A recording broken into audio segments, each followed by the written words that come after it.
Hello, my friends. Welcome back to my channel. I recently finished Hopeless by Elsie Silver, and you better believe I have some thoughts about it. So let's dive into my review of the final book in the Chestnut Springs series, Hopeless. So if you don't know, I'll give you a little bit of background about the plot of Hopeless. I'll try and do it without spoilers, but there might be some anyways.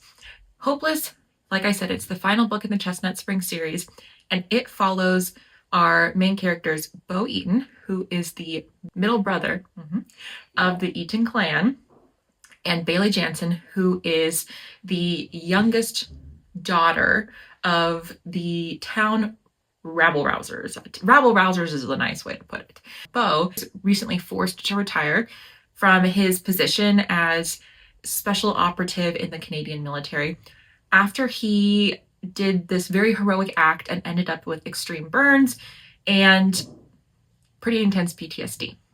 So he's home, he's working on the ranch, he's not really doing that well. Emotionally, he's kind of struggling to find his place while also navigating, PTSD, and he starts frequenting the Rail Spur, which is kind of like the local hangout of Chestnut Springs, where Bailey works. Bailey is, like I said, she's the youngest child of the rabble-rouser Jansen family, and so that has kind of led to a not great reputation in town.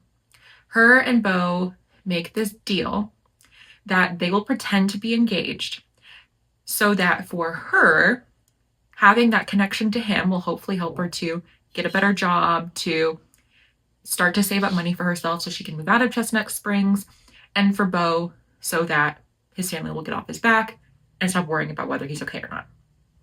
As I'm sure you can probably imagine, love blooms. That's the basic premise. Now let's dive into my thoughts.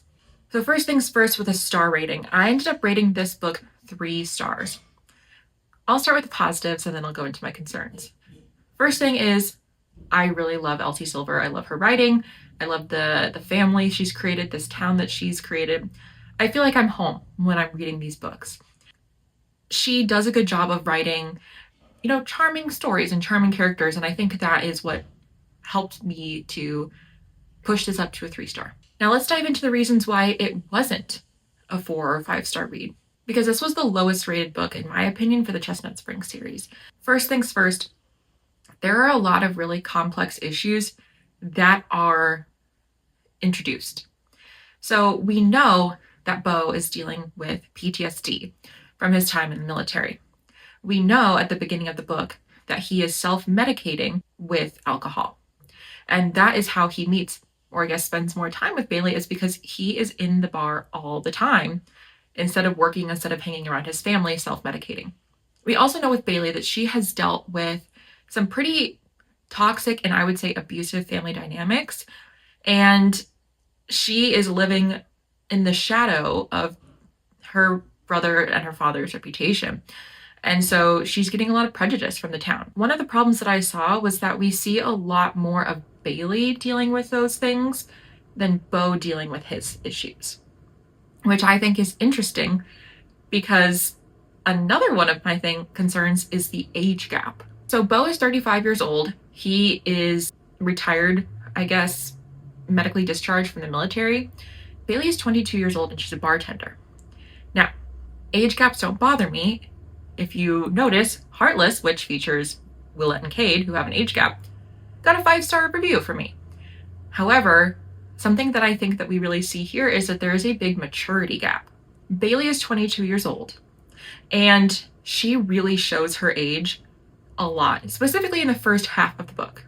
Something that she did often was she would just blurt out anything that's on her mind. Like, she would blurt out these really, I would say, intrusive, personal sexual questions to Bo about his sexual history while she's working at the bar serving a 35-year-old man. Every time she did that, I was like, Bailey, these are inside thoughts. They stay in here until you know someone well enough to gauge whether they are a safe person to have these outside conversations with. Bo finds those things very charming. I found those things very concerning. Maybe it's because I'm 30 years old and I'm looking at it from like an older sister point of view. But I was like, Bailey, please, that could be very dangerous. She also has just this very much this irreverence about a lot of things, you know, sexually. She just like doesn't care. She'll blurt things out. And she also has this irreverence about Beau's issues, which he finds endearing, and that's what he likes about her.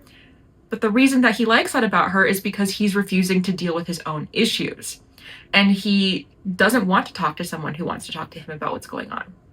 There were also multiple points where either Beau or Bailey made a comment about how Bailey looks younger than she is, or how she acts younger than she is. And again, she's 22 years old. She is a young, very young woman. And so I'm thinking, we already have like a 13-year age gap. We already have a maturity discrepancy. And I just feel kind of icky hearing this comment about she was showing her age, or she was acting like a petulant brat, and I thought it was hot. Like, it just kind of gave me the ick a little bit. However, I do think at about the halfway point of the book, the maturity gap kind of flipped, and Bailey became the mature one in the relationship, and Beau became the immature one in the relationship. Again, he's 35 years old, but he doesn't really have a lot of like impulse control or self-control, but then he like beats himself up about it afterwards, which then leads to him like retreating from Bailey. And so she's of course getting this like emotional whiplash, and then he just solves the problem by like initiating some kind of like sexual encounter with her again. And she spends a lot of the book confused about like, what am I supposed to expect with this guy? And I'm like, yeah, I would be confused about that too. He's a grown man. Overall, I think that the theme of this book and the main problem of this book is that both Bailey and Beau really needed therapy rather than finding this other person who is okay with, I guess, avoiding the deeper issue. Overall, they are, I think, the only couple in the Chestnut Springs like universe that I'm like, I do not see this couple lasting more than a year. And it's very disappointing because, like I said, it's the last book in the Chestnut Springs series, which I loved. And to have that be the conclusion of this series that has created this beautiful family, these really deep, incredible stories, it just fell a little bit flat for me, which was disappointing.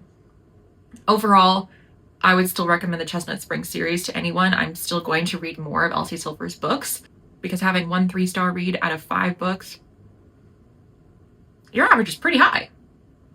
Anyways, if you've read the Chestnut Springs series and you've read Hopeless, let me know what your thoughts are. I would like to hear what your favorite book in the series was. And if you're feeling spicy, what your least favorite book in the series was. Anyways, I will talk to you guys later.